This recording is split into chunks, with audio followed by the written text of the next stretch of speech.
you got active in intellectual property law or IP law. Can you describe that very briefly if someone is still new to the industry and the space? Like what is IP law? Well, I don't know if there's an accepted definition. We like to say it's products of the mind. In my own head, I think of copyright and patent as being core IP because it's statutory. It's the rights are very abstract and they're granted by the government. Like if the government doesn't give them to you, they don't exist. And then you have then you have trade secret, which protects many of the same things and even a little broader than copyright and patent, but has this sort of business aspect to it where you have to keep it secret. So that makes it a little less abstract, a little more concrete. You understand why is it valuable? Because it's secret.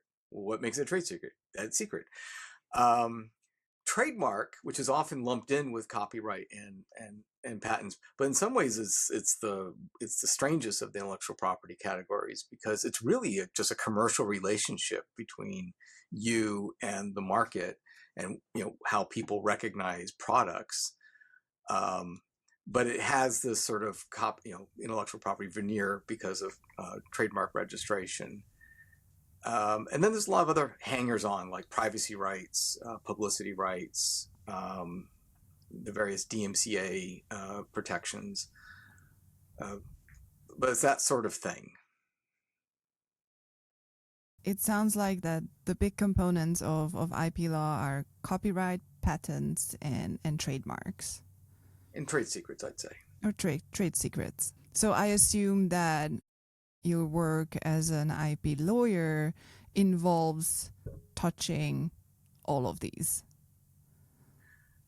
Certainly once I came back to Nashville. Now in Silicon Valley, there's so much IP work that you can really specialize. And I was falling into a category where I was doing a lot of software patents litigation. But once I came to Nashville, there wasn't quite that amount and you couldn't specialize. So I was forced to handle all manner of IP, and particularly a lot of trademarks, but some patents, and of course, copyright and trade secrets are always there.